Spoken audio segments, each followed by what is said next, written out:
வாக்காளர் அடையாள அட்டை வச்சிருக்கிற ஒவ்வொருவரும் கவனமா பாருங்க.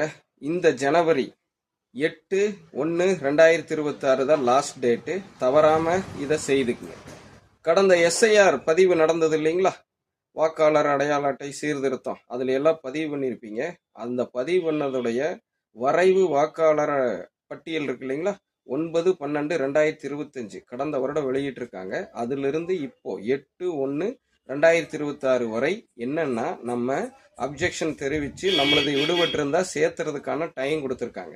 இந்த டயத்துக்குள்ள சேர்த்திங்க. இல்லை அப்படின்னா 7/2/2026 ஃபைனலாக ஒரு அறிவிப்பு வந்ததுக்கு அப்புறம் வாக்காளர் அட்டை ஃபைனல் எல்லாம் திருத்தம் பட்டு ஒரு முடிவுக்கு ஒரு அறிவிப்பு கொடுப்பாங்க. அப்படி கொடுத்ததுக்கு அப்புறம் நீங்க உள்ள போய் சேர்த்திக்க முடியாது. அப்படி சேர்த்திக்க முடியலன்னா வர்ற எலெக்ஷன்ல நீங்க ஓட்டு போட முடியாது.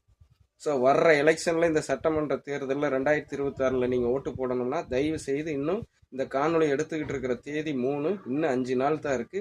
இந்த 5 நாளுக்குள்ள நீங்க உங்களுடைய வாக்காளர் அடையாள அட்டையில பேர் இருக்கா, புதிதாக திருத்தப்பட்டதில் அப்படிங்கிறத தெரிஞ்சுட்டு இருந்தால் விட்டுருங்க. இல்லைன்னா உடனடியாக அப்டேட் பண்ணிக்கங்க. அதை செக் பண்ணுறதுக்கு எப்படின்னு கேட்டிங்கன்னா இசிஐ சர்ச்னு சொல்லி கூகுளில் டைப் பண்ணுங்கள்.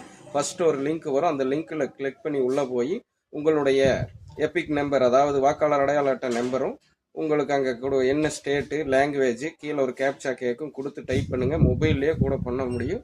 ஸோ பண்ணி இருக்கான்னு அங்கே செக்கும் பண்ணிக்கலாம். ஸோ இந்த தகவல் ரொம்ப ரொம்ப இம்பார்ட்டண்ட்டு. 5 நாள் தான் இருக்குது. ஜெம்சியின் குடும்ப உறவுகள் தவறாமல் பயன்படுத்திட்டு 4 பேர் பயன்படுத்துறதுக்கு பகிர்ந்து விடுங்க. இன்னும் தொடர்ந்து இந்த மாதிரி அறிய வேண்டிய அவசியன்மை செய்திகள் உள்பட அனைத்து துறைகள் சார்ந்த காணொலிகள் உங்களுக்காக வந்து கொண்டே இருக்கும். நான் உங்கள் ஜெம்சி குரு, உங்கள் பௌர்ணம்மாவுடன்.